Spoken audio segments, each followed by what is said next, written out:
Hi viewers, ఎలా ఉన్నారు? నేనే మీ శ్రీనివాస్. వెల్కమ్ బ్యాక్ నీతో నా ప్రపంచం. ఈరోజు ఒక కొత్త టాపిక్తో మీ ముందుకు వచ్చానండి. వీడియోలోకి వెళ్ళే ముందు షేర్, లైక్ అండ్ సబ్స్క్రైబ్ చేయండి. నా తదుపరి వీడియోల కోసం గంట బిల్లు మాత్రం కొట్టడం మర్చిపోద్దండి.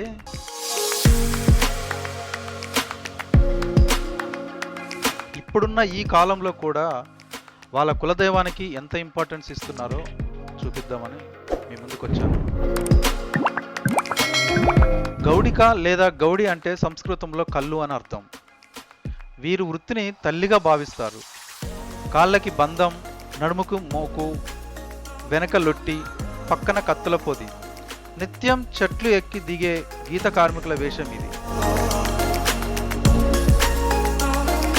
అదేవిధంగా చూసినట్లయితే వీరిని తెలంగాణలో శెట్టి బలిజ, గౌడ, ఈడిగ, శ్రీశయన, యాత, చేగిడి అని కూడా అంటుంటారు. వీరి ఆరాధ్య దైవం శివుడు, విష్ణువు మరియు ఆదిశక్తి, అదేనండి రేణుకాదేవి. వివిధ ప్రదేశాలను చూసినట్లయితే తెలంగాణ, ఆంధ్రప్రదేశ్ 2 రాష్ట్రాలలో కలిపి 50 లక్షల మంది ఉన్నారు. వీరి వృత్తి మృత్యువుతో పోరాటం అని చెప్పాలి. వీరు కళ్ళు గీతను బతుకు తెరువుగా చేసుకున్నవారు.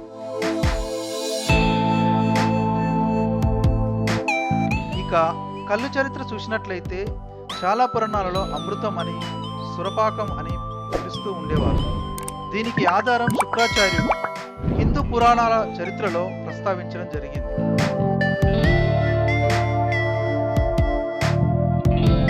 మనకు ముంజల సీజన్ అయిన తర్వాత అవి ఎప్పుడైతే ముదిరి ఉంటాయో అప్పుడు ఈ పండుతాడు కళ్ళు తీయడం జరుగుతుంది. దీనిని తీసిన తర్వాత వారి యొక్క కులదైవానికి పండగ చేసేంత వరకు కళ్ళును అమ్మడం కానీ తాగడం కానీ చేయరు. అయితే వీరికి వీరి కుల వృత్తిపై ఎంతటి నమ్మకం ఉంటుందో మీరే చూడండి. మేము కంఠమామేశ్వరం దగ్గర కొబ్బరికాయ కొట్టి అగరవత్తులు ముట్టించేసి పసుపు కుంకుమ చల్లుకొని ముందు కంఠమామేశ్వరకు దండం పెట్టుకున్న తర్వాత వనమైసమ్మ కాడికి వెళ్తాం.